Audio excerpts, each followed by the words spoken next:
So today what we're looking at doing is basically understanding learning outcome 2 in particular. And this, I'm going to take you through, we've got a couple of presentations here because some of the topics in the development of human resources or development of HR includes, key terms like recruitment, retention, training and development.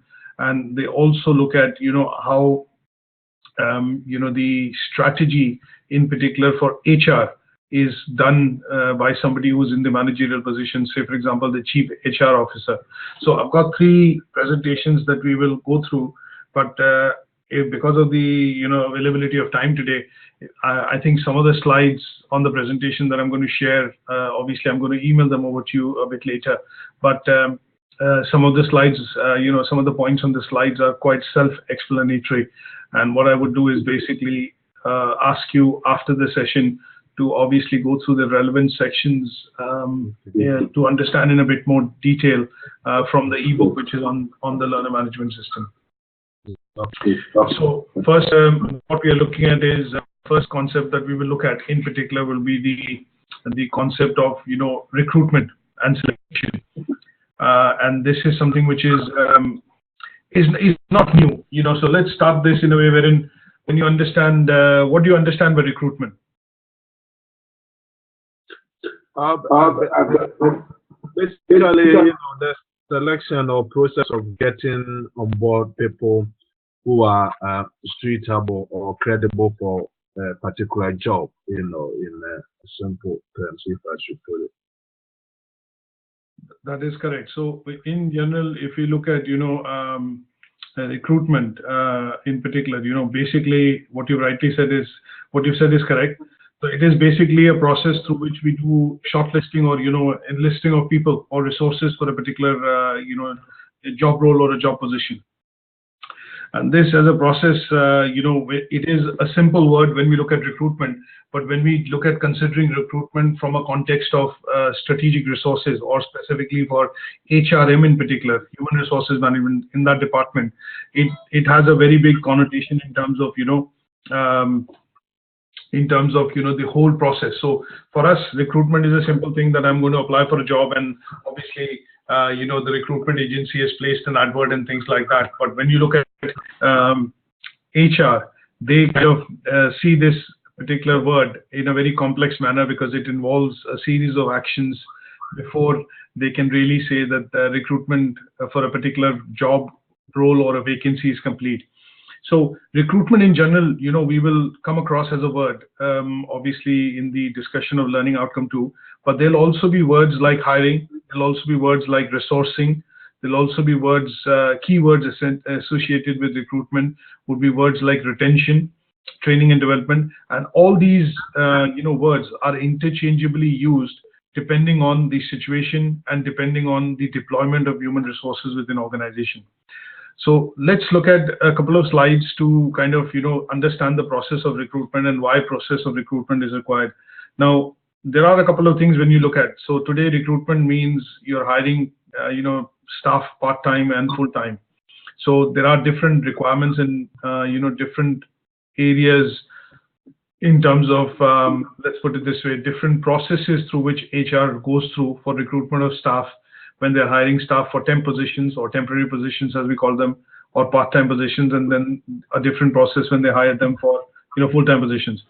So looking at hiring temporary executives, organizations will look at hiring temporary staff in particular when they experience a sudden demand in terms of requirement of resources. So an example here would be when you look at Christmas time or, a festive period, in particular, because the companies are organizations and companies are anticipating higher sales, what they will try and do is they'll put together, a strategy in place wherein in order to garner additional sales, there will be requirement for additional manpower. And what they end up doing is they hire those staff for a particular period of time, and that is nothing but temporary recruitment. Now, going to, just looking at the definition, recruitment is nothing but a process of attracting individuals on a timely basis in a sufficient number with appropriate qualifications and encouraging them to apply for jobs within an organization. So when you look at this, we can pick out 3 or 4 key words which basically give us some idea in terms of what recruitment involves. So it involves attracting the right individuals. It involves them, basically looking at having the appropriate qualifications and encouraging them to apply for jobs within the organization. What is your take on this? Yeah, I think that is correct.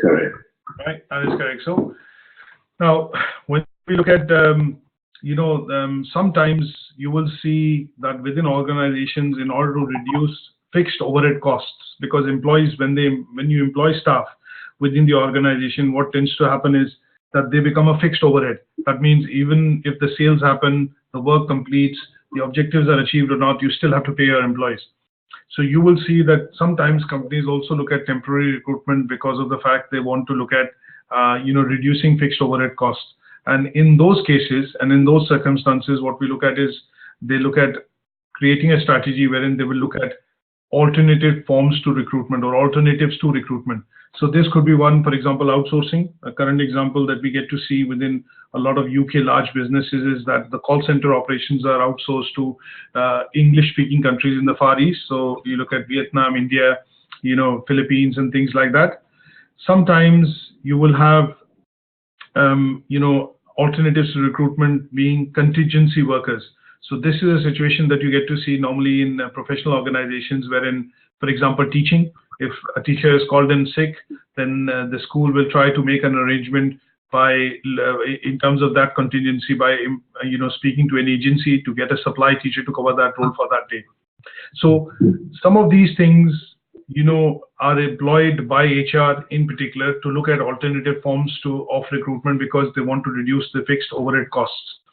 Now, outsourcing is one such example wherein what tends to happen is because of the regional climate, economic climate of the country, what tends to happen is that there are strategic decisions taken by the HR department in line with the management to kind of outsource some of the routine functions to different, outside the company. And it could be an outside the country altogether, company, country, or a geography altogether. Now, this is normally seen in places wherein if you look at minimizing costs, then what they try and do is they try and find the lowest possible cost base, and then the bidding is happening, and that is where what tends to happen is that you will trying to outsource that particular thing to that particular bidder. An example which I quoted earlier of call centers is because when you look at the exchange rate between the pound and the Filipino currency, or you look at the Indian currency, rupee in particular, the exchange rates allow the similar kind of services to be outsourced at a cheaper rate, wherein the organization in the long run is able to save money. So outsourcing decisions taken by HR are done from a long-term perspective, and they are routine operational decisions or operations, in terms of the kind of function and job roles are basically related to operation, which basically can be outsourced to try and increase, cost base, maybe greater efficiency, and also to look at effectiveness in terms of work. So those are things that you look at, and I think just looking at with some of these slides going through, the definitions of most of these, things that we looked at, which is alternatives to recruitment. So contingency workers are, looking at part-time, temporary vacancies, people who come in, and there are no overhead costs, things like pensions, things like, medical insurance and other overheads, which normally would be there for, employees who are permanent employees. So those kind of costs can be minimized using something called, contingency workers. Now, there is also something which is called the concept of called overtime. When you look at overtime in particular, what tends to happen is that when you look at the process of recruitment and retention, a lot of workers which are full-time employees do need to be paid extra if they are asked to work over the time, or if they're asked to work extra hours which are not on their contract. And in those cases, what tends to happen is employers sometimes would look at outsourcing or look at alternatives to recruitment, wherein they can employ cheaper employees to be able to reduce costs. And this then tends to be seen in places wherein you have short-term work. So when you look at accountancy firms in general, you will find that, you know, when these firms look at filing taxes and VATs, they will look at short-term workers because there is a fluctuation in work. That means there is increased work during certain intervals of the year, and that is where they require people to be able to do overtime in order to meet the guidelines or, you know, deadlines for the work to be finished. Now, when you look at recruitment in particular, what we are going to be looking at is we need to also understand the law and legislation in particular, so that these are kept in mind when we look at, you know, kind of employing, you know, labor force within the organization.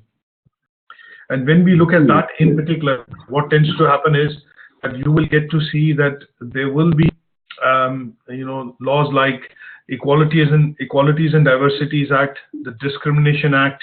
You know, when you look at the full-time contract hours in England and Wales, do you know what is the full-time contract hours in England and Wales? The full-time contract hours. Yes. Yeah, sure, you know, hours and then. So in England and Wales, you know, you have normally, if somebody is on full-time, it normally is classified, you know, when you have a contract, it's normally between 37.5 hours, which is the prescribed full-time work which the employee can do per week. So a lot of people who are on salaried, you know, are on salaried basis, employed by companies, are full-time employees. They, as per the law and the contract which is signed by the company between the employee and the employer, there they have to look at minimum of 37.5 hours of work in terms of contract to be delivered, you know, on a weekly basis. So anything beyond that kind of constitutes something called overtime. The European legislation is, you know, I think slightly lesser. It's about 35 hours a week. In France, if you look at it, is 35 hours a week. In the UK, it used to be 40 hours, and that's been reduced to 37.5 hours in terms of full-time work.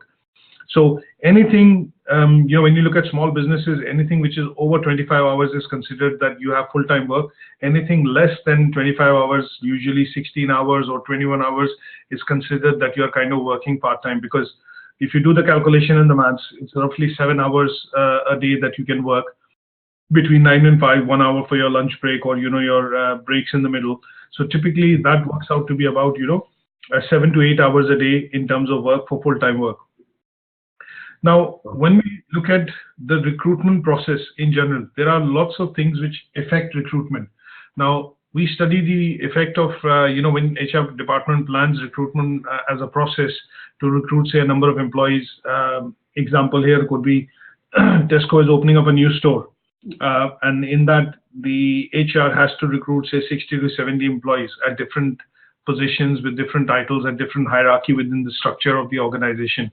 So there could be 1 or 2 general managers, there'll be 1 director, 1 HR manager for the store, you know, some department heads, then you have assistant managers, supervisors, and then you have staff who will work within the store. Now, the recruitment process in general, you know, is affected by what you call the external environment and the internal environment.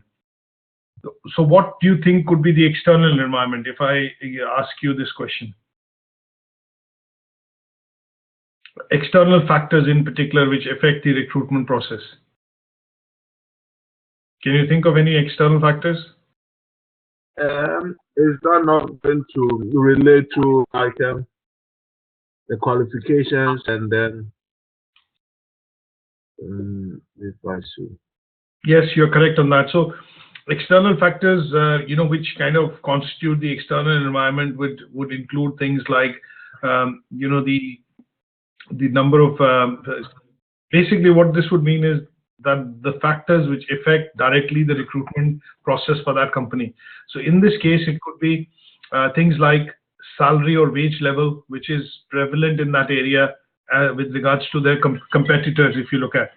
So if you look at things like if there's a Sainsbury within that location, and if they are paying a basic salary of, say, $8.20 an hour, then most employees who would apply for that role within Tesco would look at benchmarking, as against the external competitor's salary, which is provided by, say, Sainsbury's.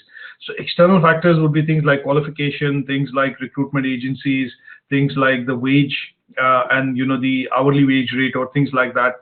For temp workers, for full-time workers, obviously it will be the number of years of experience. It will also include law and legislation which the HR department has to comply with when they're employing staff or bringing in staff for interview and selection. So those all will constitute something called external factors or external environment. Now, internal environment would be factors which basically are internal to the organization. So that would mean that there might be a fixed budget which has been given from a point of view of the total wage bill for that store. And that is where the HR manager has to work within. Say, for example, if he is looking at posting jobs, for which the recruitment is to be done, then he might have a certain budget, and that might have a direct bearing on the external environment, because if he places the adverts with the most expensive agency, that would eat into his budget totally. So what we look at in this particular concept, is that any such process is influenced by internal and external factors.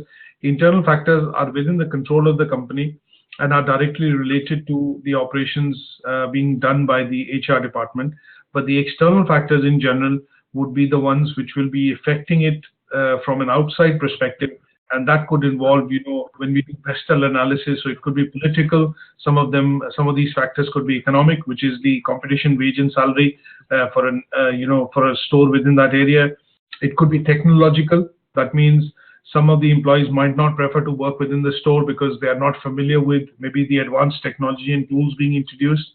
So there could be legal factors which are external, and legal factors would mean that law and legislation have to be complied with. That means you're looking at a basic minimum wage pay, which has to be paid $7.20 an hour and things like that. So those are things which HR department needs to consider when they are looking at, recruitment as a process. And that process then constitutes, comes across under the heading, which is human resource planning. So on this particular chart that you see, what is basically being alluded to is that under the HR planning process, you have one of the things which is recruitment.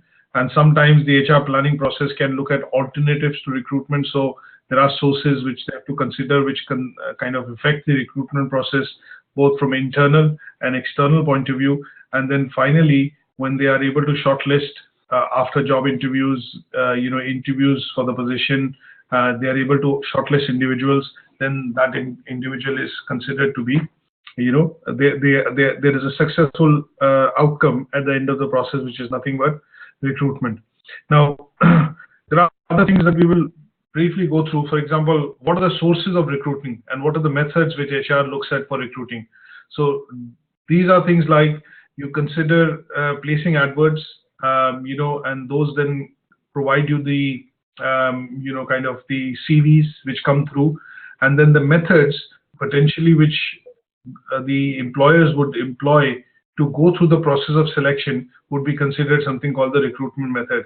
So I'll come to that in a second, but let's look at, things like how do they put the sources for recruitment. So sources of recruitment could be employment databases, which could be coming from, say, Job Center in particular. There could be job postings that you do on the intranet and internet. So intranet is you ask for employee referrals and you place the advert within the company's intranet, and then they could ask for employee referrals or ask their current employees to refer, their friends, relatives, or people that they know for that job vacancy.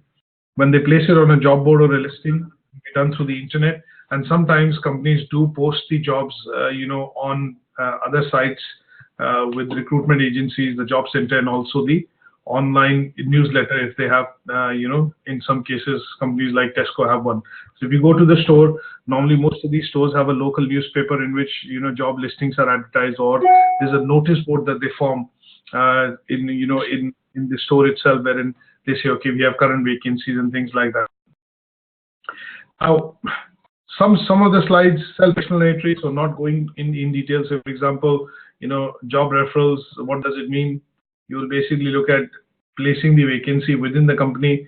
If they are hiring, say, for example, a general manager, then Tesco, for example, would place that vacancy within the employee portal, but only make that visible to certain cadre or type of employees, so that they can invite referrals coming across from colleagues or other places, wherein this would mean that the employee was referred, and if they end up getting selected, the employee would get a referral fee, which is some sort of an incentive which HR departments also offer.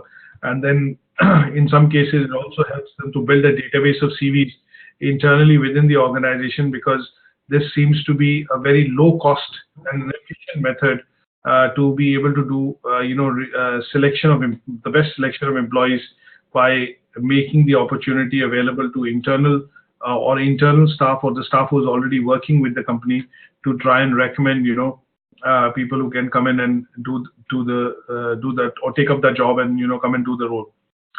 Now, there are some other things that we will also look at covering, and those would be, say for example, what are the traditional external methods for recruitment. Now, traditional external methods of recruitment could be, as it lists out, most companies place a job advert. Nowadays, if the most popular recruitment site, from which people place jobs and look at CVs and reach out to individuals directly, is a site called LinkedIn. A working site, and a lot of people have their profiles which are quite updated. And then what they tend to do is they tend to approach the employers, or in this case, the employees approach the employers, and vice versa, to start an informal interaction, and that then kind of leads to at some stage some sort of a direct contact, leading to interviews and then finally selection. So some of the traditional external mediums are, people place adverts in the advertising, in terms of advertising in newspapers. You look at employment agencies, you go to recruitment fairs.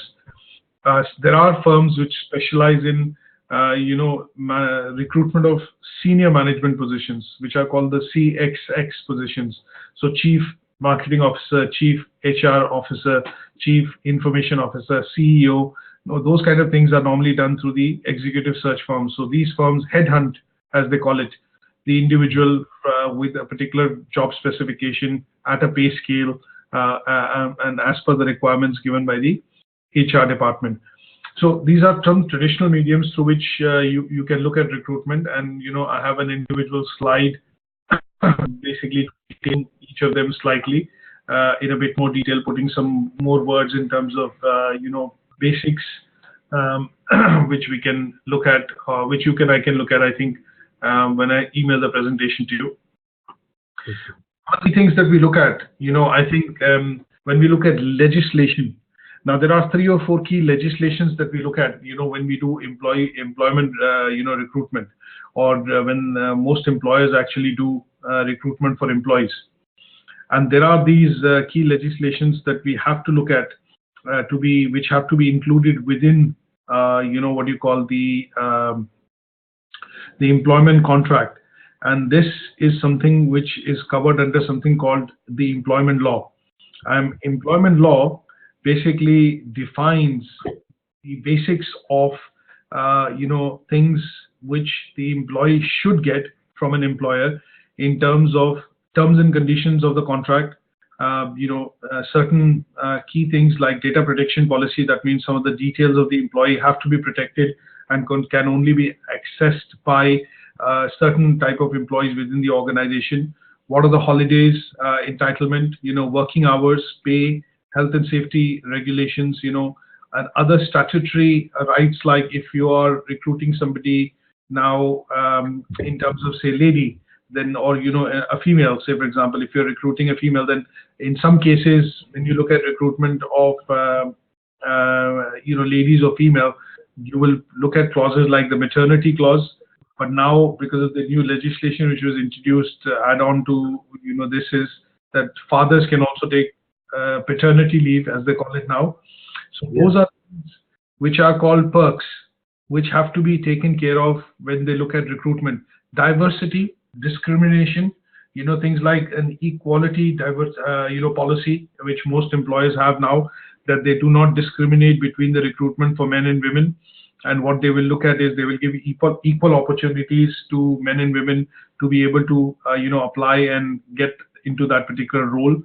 There are other things which are also covered within this process of recruitment, which include things like, if in the case of grievance or dismissal, what are the various, processes that you have to follow. And in the case of redundancy, for example, so some of these things then are a part and parcel of, what you call the recruitment process in general within all organizations. And once the employee is recruited, what then tends to happen is that you will maybe end up getting a handbook, an employee handbook, and that employee handbook will detail out the basics of what you have to adhere to, and the do's and don'ts from within that particular organizational's policy perspective.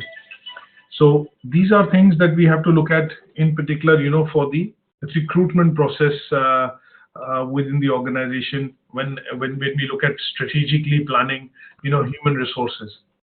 Any questions on this so far?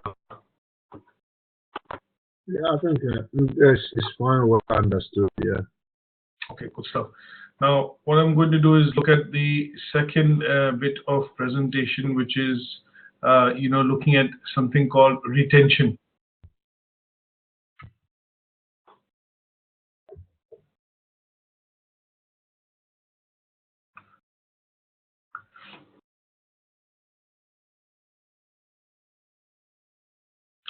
So let's look at, there's another one that we will go through very briefly. They're quite large presentations to give details, but let's look at very briefly the concept of selection. Now, there's a very key line difference between selection and when you say recruitment. Can you think of a reason between, difference between something called selection and recruitment? I think in the difference, one of them is when we talk of the selection, is out of the shortlisted, the shortlisted from the recruitment. Then you do the selection, you pick those candidates or applicants who you think will suit the job. So is picking from the shortlisted. That is absolutely, in my opinion, absolutely correct. So I think the meaning of the word selection essentially is that it's the process through which you choose the most appropriate resource or the most appropriate person who's suitable for that particular role or for that job. That's so right. The process that you will follow once you have done the recruitment process, in which you've made a few shortlists, you've shortlisted a few candidates, and from those shortlisted candidates, you will put them through another process of going through the second round of interviews, and that will then lead to a final list or the right individual which will actually be selected for that particular role. So when we look at in particular the process selection, what we are looking at is the process is consisting of choosing from a group of applicants which are best suited for that position in the organization. And when you look at the other bit, is the goal of selection process is to properly match positions, with the appropriate job role and the right person. So when you end up joining a particular organization and you go in for an interview as a process, what you normally do is you tailor your CV slightly to try and highlight the key points and the skills that you have which match the vacancy which has been advertised, and why do you think you are suited to best do that particular role. So that bit of the matchmaking that is done after the process of recruitment has been started, taking it to the finalization, is the role of matchmaking of the job profile with the person's profile and the organizational goals and objectives. And that process is nothing but the process of selection.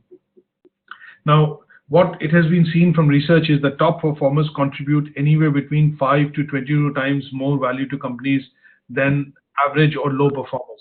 So that is why the selection as a process is a very, very important process within organizations today.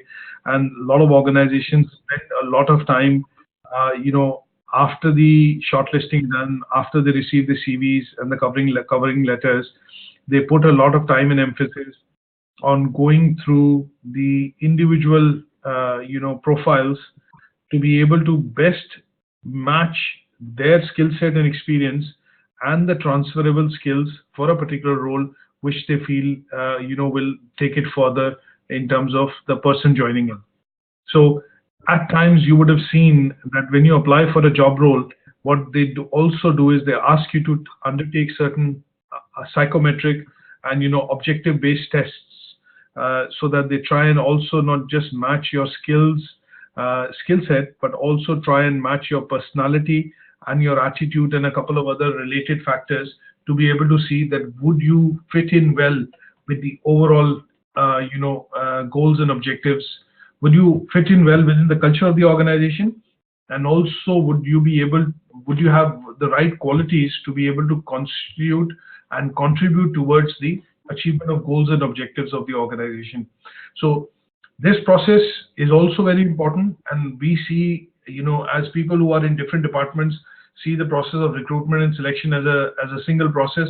But when you look at it from a point of view of the HR, they see this as a process which is different from the process of recruitment, and it stands independent because they cannot go wrong with the process of selection in terms of getting the best person in for the role within the organization.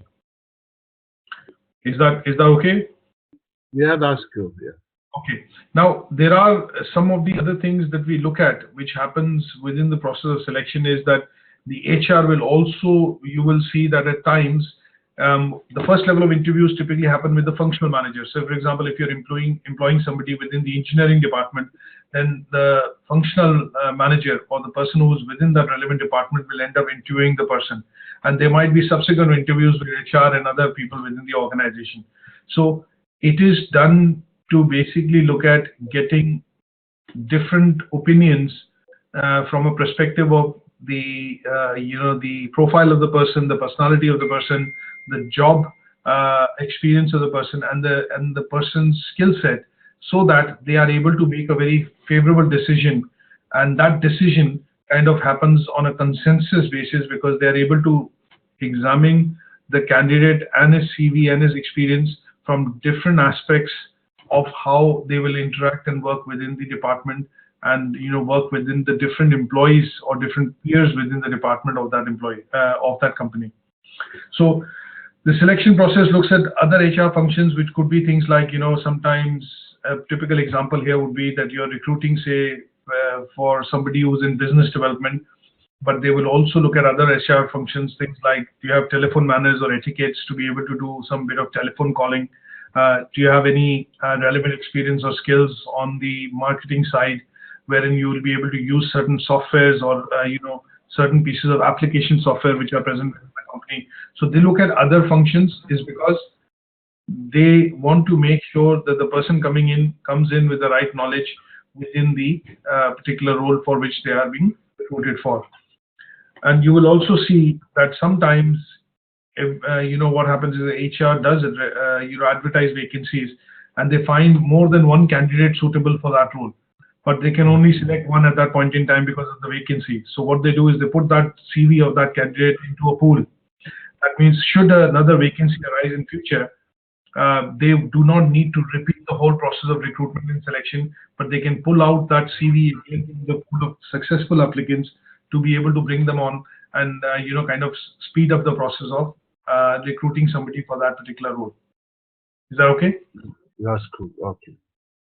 Good stuff. Now let's look at so as you can see, that HR functions are kind of like a jigsaw, and each of the function is closely related to others, which is when we look at this four pieces of jigsaw primarily here are recruitment, selection, training, and development.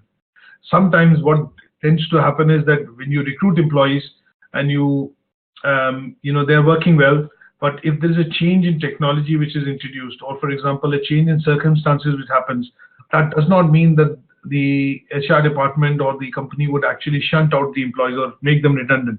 What the HR department is also tasked with is a key role of retraining and upskilling the existing employees so that they do not incur the cost of recruitment and selection again and again for always recruiting the employees. there is a term which normally we get to see in certain industries, and that is called a term, or that we get to hear quite often, is a term called employee turnover. Have you heard that term? The turnover, yeah. So what does the term employee turnover mean? Is that a lot of employees within the organization, there's a lot of employee turnover means that a lot of employees are coming, being recruited, and also are leaving. That means it goes to show that the company is not able to retain its employees, and there's a high turnover in terms of employees joining and leaving the role after a point in time. And this is also a trend that we get to see in certain industries in particular, because it could be because of several reasons. One, it could be a problem within the organization in terms of the managers not being able to work with the employees, build a working relationship.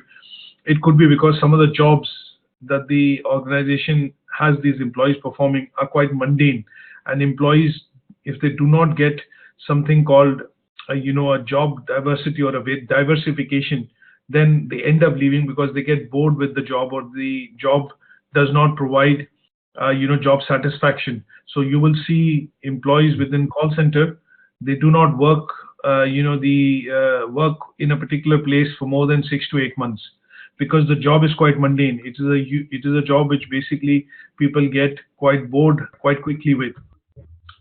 So those are industries where you see a lot of employee turnover, but it could also be the turnover which is quite high because of the wrong set of reasons, because the management does not have ears to the staff. For example, they are not understanding of the staff. There is no training and development within the organization. Sometimes you feel that the salary rise or the raise that people get, even on performing targets and meeting their goals and objectives, they do not get sufficient sufficient appraisals or sufficient praise from their bosses. They feel that they are not cared for, and that also contributes to the reason that why employees actually end up leaving. So employee turnover is a term that we get to see within a few types of organizations, and this is a term which the HR department is quite synonymous with, because when you look at this process of recruitment and selection, there is a high amount of cost involved in this. Because assume if you're trying to recruit a lot of employees and you have to do advertising, you have to do a lot of interviews, it means time, effort, money, which is spent to get these employees to work within the organization. But if they keep leaving and you're keeping to recruit, that means it is also quite intensive in terms of the costs which are considered towards the HR department. Now, conscious of the time, 12 you mentioned. So this defines, this slide basically talks about defining the selection process.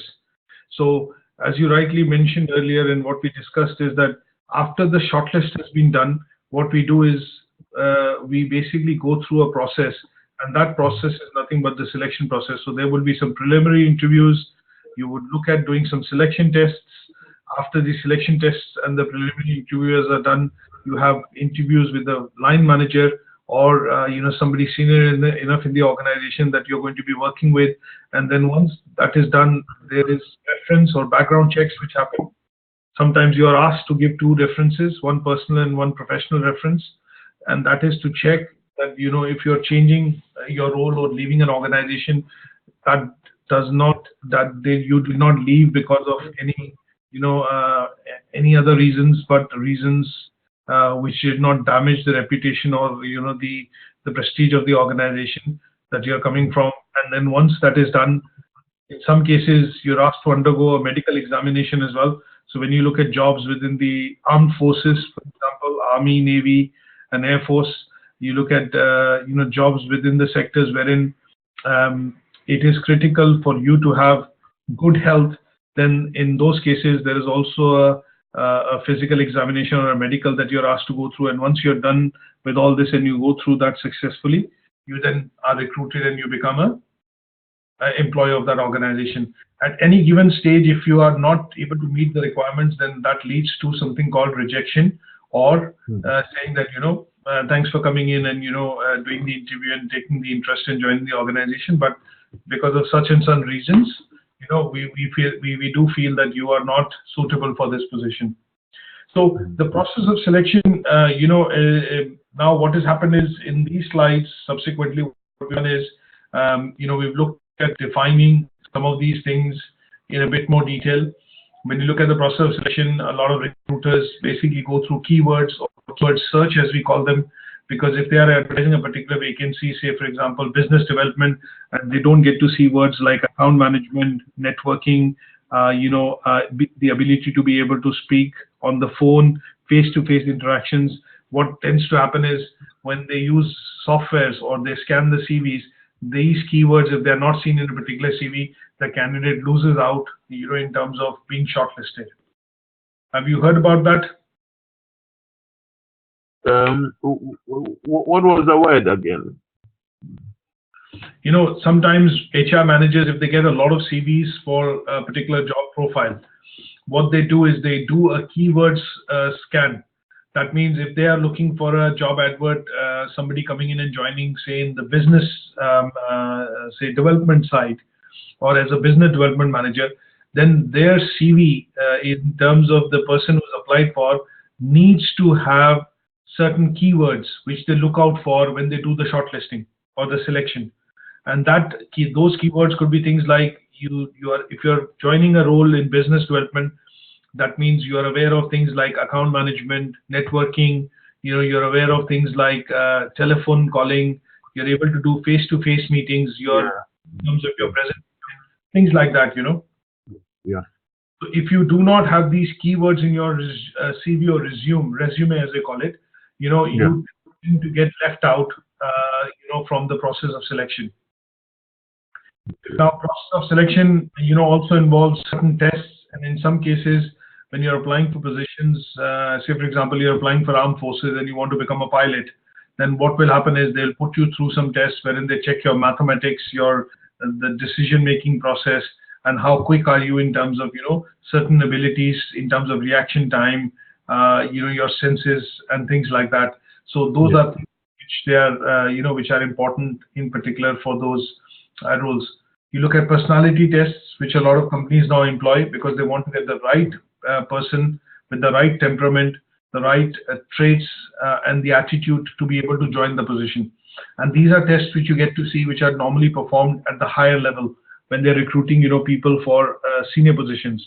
So when they look at, say, for example, anybody on the CEO level or a vice president level, you'll be asked to look at undertaking some personality tests because they want to understand your temperament, the traits, and also the dispositions which kind of put you off in that particular role. So some of these are things which are discussed, obviously in a bit more detail, because these are part of something called the selection process. And then you go through interviews, a couple of other things. So I'm not going to rush through this. What I'm going to do is obviously email this to you, and some of these things are self-explanatory. So my suggestion would be just go through go through these slides, and then come back to me if you have any questions with regards to the recruitment and selection process. Is that okay? And I think what we'll do is stop here, and then we'll do the training and development next time to be able to cover. Next time will be the training instead. We will do next week will be training and development. Okay. So we have only looked at today, the task 2.1 in particular.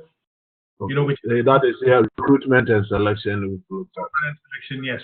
And then in the subsequent slides, because I've gone through some of the slides, but quite quickly, we have also looked at the techniques which are required or employed by HR managers specifically for the purposes of recruitment and selection. Okay. And then what we will do is we will go through the process of training and development in particular, which is learning outcome 2, but tasks 2.2 and 2.3 in the next session. All right. Okay. I'll email this to you in terms of the presentation slides, and also give you a handout which will talk about employee recruitment and recruitment and retention as a process. Okay, that's fine. That would be great. No worries. So thanks a lot for joining the session today, Alex, and hope you're enjoying the sessions.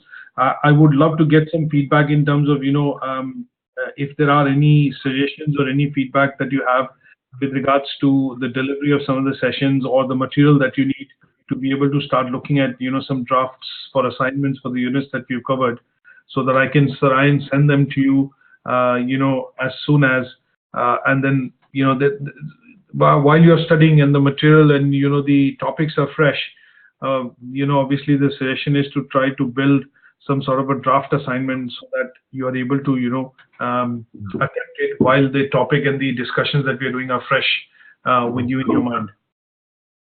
Okay. Is that fine? Yeah, that's fine. Great stuff. Yeah. Okay, good stuff.